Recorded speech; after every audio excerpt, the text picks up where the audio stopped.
Bismillahirrahmanirrahim. Assalamualaikum warahmatullahi wabarakatuh. Innal hamdalillah nahmaduhu wa nasta'inuhu wa nastaghfiruh wa na'udzu billahi min shururi anfusina wa min sayyiati a'malina. May yahdihillahu fala mudilla lahu wa may yudlilhu fala hadiya lahu. Asyhadu an la ilaha illallah wahdahu la syarika lahu wa asyhadu anna Muhammadan abduhu wa rasuluh. Allahumma salli ala Muhammad wa ala alihi wa ashabihi wa man tabi'ahum bi ihsan ila yaumiddin. Wa ba'd.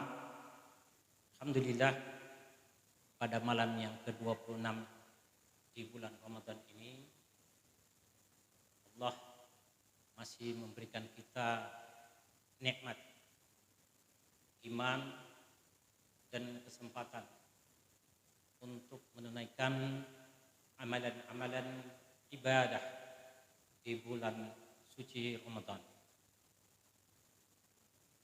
Mudah-mudahan Allah senantiasa memberikan sikap istiqamah dalam diri kita, insya Allah menunaikan amalan di bulan Ramadan ini sampai berakhirnya Ramadan. Salawat dan taslim pada junjungan kita Nabi Muhammad sallallahu alaihi wasallam, Nabi suri teladan kita, uswatun hasanah, teladan yang baik dalam setiap langkah kita, baik dalam urusan ibadah maupun dalam urusan muamalah. Insyaallah kita akan berupaya menjadikan Rasulullah teladan dalam setiap praktek kegiatan amalan soleh kita lakukan insyaallah di bulan Ramadan ini. Jemaah yang berbahagia, kalau sekiranya umat ini sadar dan sesadar-sadarnya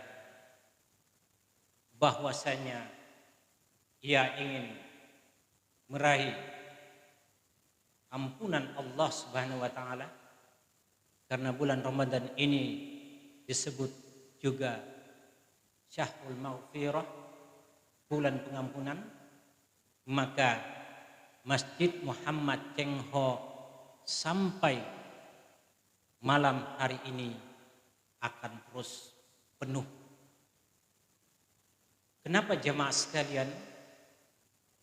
Saudara-saudara kita, mudah-mudahan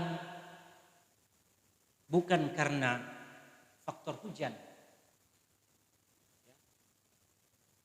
bukan karena faktor hujan atau faktor yang lain sehingga mereka tidak hadir. Yang khawatir saya karena faktor memang iman sudah mulai surut, ya disibukkan dengan kegiatan persiapan menghadapi Lebaran Idul Fitri. Tarawihnya dipindahkan ke mal-mal, jemaah sekalian. Sehingga amalan hadis Rasulullah sallallahu alaihi wasallam yang mestinya ditegakkan tidaklah ditegakkan. Apa itu, jemaah sekalian? Rasulullah sallallahu alaihi wasallam bersabda, ada 3 hadis itu yang nadanya hampir sama. Kalau ini dihayati, insya Allah Masjid Muhammad Cheng Ho ini selalu kita akan isi di malam-malam Ramadan. Yang pertama hadis tersebut, man shoma ramadanan imanan wahtisaban ghufiral ma taqaddama min dzambi. Barang siapa yang melaksanakan puasa di bulan Ramadan karena iman dan mengharapkan balasan dari Allah, maka dosanya yang lalu akan diampuni. Itu yang pertama. Yang kedua, man qama ramadanan imanan wahtisaban ghufiral ma taqaddama min dzambi. Barang siapa yang menegakkan ibadah di malam-malam Ramadan karena iman dan mengharapkan balasan pahala dari Allah, maka Allah akan ampuni dosanya yang telah lalu. Kemudian hadis yang ketiga, man qama lailatul qadar imanan wa ihtisaban ghufira ma taqaddama min dzambi. Barang siapa yang menegakkan malam-malam Lailatul Qadar karena iman dan mengharapkan balasan pahala dari Allah, maka akan diampuni dosanya yang telah lalu. Ini jemaah sekalian satu paket di bulan Ramadan ini mesti tegak. Kalau kaum muslimin itu sadar ingin mendapatkan pengampunan dari Allah Subhanahu wa taala dari dosa-dosanya yang masa lalu. Nah, kalau itu ya sadari, maka malam-malam Ramadan tidak ada tempat kecuali yang mengisi tempat di Masjid Muhammad Cheng Ho atau masjid-masjid yang lain. Bukan meramaikan mal-mal sana untuk persiapan lebaran. Ini yang mesti kita sikapi jemaah sekalian, dan insya Allah yang hadir ini akan terus mengisi Masjid Muhammad Cheng Ho ini sampai detik-detik terakhir Ramadan, dan ibadah-ibadah yang lain di luar bulan Ramadan tentunya menjadi lebih mantap karena di bulan Ramadan telah dilatih sedemikian rupa mengisi Masjid Muhammad Cheng Ho ini. Jemaah yang berbahagia, ini yang mesti umat harus sadari dan kita buat komitmen. Maka bulan Ramadan ini harus menjadi bulan terbaik untuk kita semuanya yang hadir di tempat ini. Tidak dilalaikan oleh kehidupan duniawi untuk mengisi kegiatan-kegiatan persiapan lebaran. Jemaah sekalian, mudah-mudahan kita pun juga menghayati bahwa di akhir Ramadan itu adalah akhir-akhir penentu dari kegiatan Ramadan kita, karena adanya Lailatul Qadar khairum min alfi syahr. Malam Lailatul Qadar yang lebih baik daripada 1000 bulan. Luar biasa kita hadir di masjid-masjid Allah di malam-malam Lailatul Qadar menegakkan ibadah luar biasa. 83 tahun 3 bulan keberkahan, dan yang satu malam aja kita tegakkan ibadah di dalamnya. Jemaah yang berbahagia, kalaupun umat menyadari memperbaiki ibadah puasanya yang benar, saya sangat yakin dan percaya corona ini segera akan Allah tarik dari peredarannya. Apakah itu dia sifatnya pandemi ataukah pandemi disengaja oleh manusia? Allah alam, yang pasti corona adalah ciptaan Allah. Ini yang mesti kita sadari bersama jemaah sekalian. Kenapa saya katakan demikian? Bahwasanya ibadah puasa Ramadan ini bukan hanya menahan lapar dan dahaga, tetapi kita menahan hawa nafsu kita. Menahan hawa nafsu kita. Hadis Rasulullah SAW memberikan penjelasan kepada kita, penyebab wabah itu sebenarnya adalah kemaksiatan, perbuatan keji. Sebagaimana sabdanya di dalam hadisnya riwayat Ibnu Majah yang disahihkan oleh Albani, itu dijelaskan bahwa tidaklah terjadi di satu kaum itu al-fahisha yang dilakukan secara terang-terangan, ya, dilakukan secara terang-terangan, maka niscaya Allah, kecuali Allah akan turunkan yang namanya taun, wabah, dan penyakit-penyakit yang belum pernah terjadi sebelumnya. Allah ampuni, segera angkat itu. Allah akan ampuni umat ini. Al-fahisha itu apa? Perbuatan keji itu apa? Allah memberikan penjelasan kepada kita di dalam Al-Quran. Wala taqrabuz zina Innahum kana fahisatan aw sa'a sabila. Jangan kalian mendekati zina, karena sesungguhnya zina itu adalah perbuatan yang amat keji dan seburuk-buruk jalan. Ini jemaah sekalian. Dan saya yakin dan percaya di seluruh dunia yang terkena corona, pastilah perbuatan zina itu ada dilakukan secara terang-terangan. Tidak terkecuali di Indonesia ini. Dan pun juga tempat suci sana di Mekah. Tempat kita menghadap Baitullah, ke Ka'bah kita. Yang terkena juga virus corona.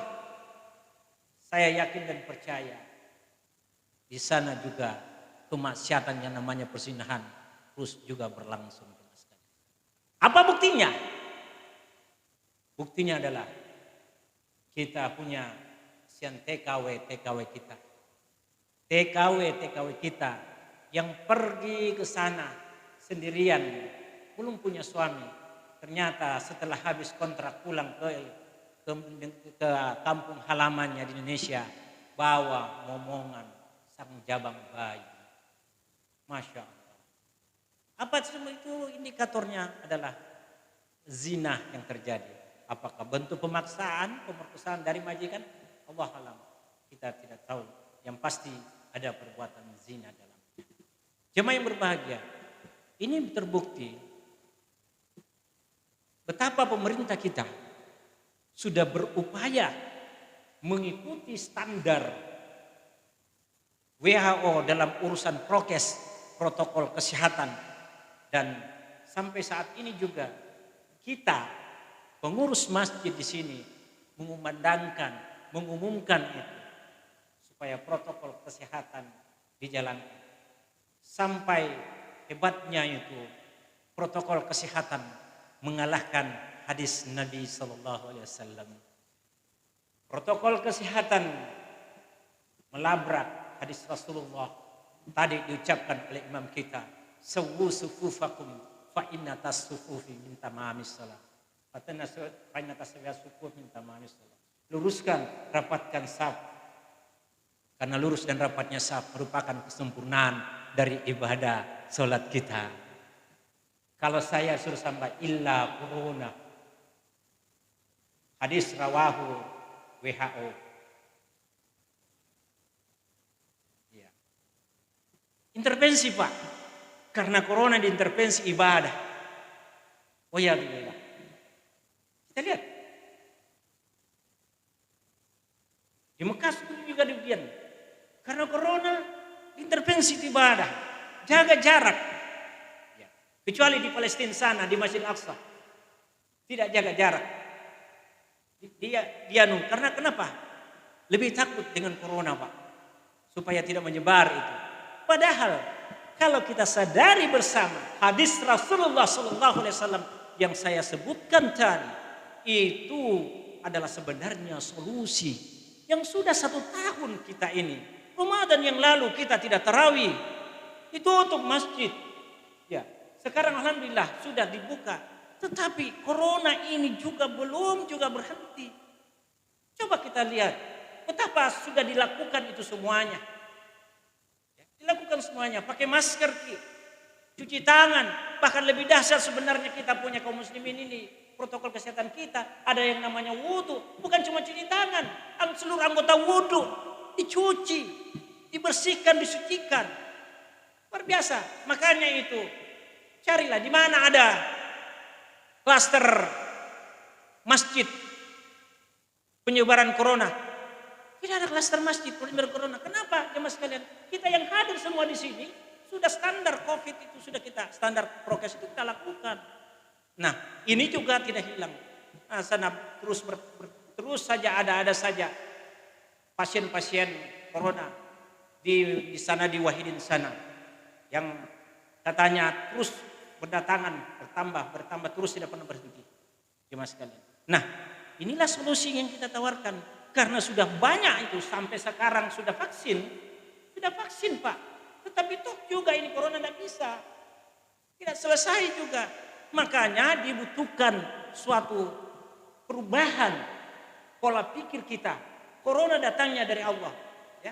Dengan lisan Rasulullah SAW penyebabnya adalah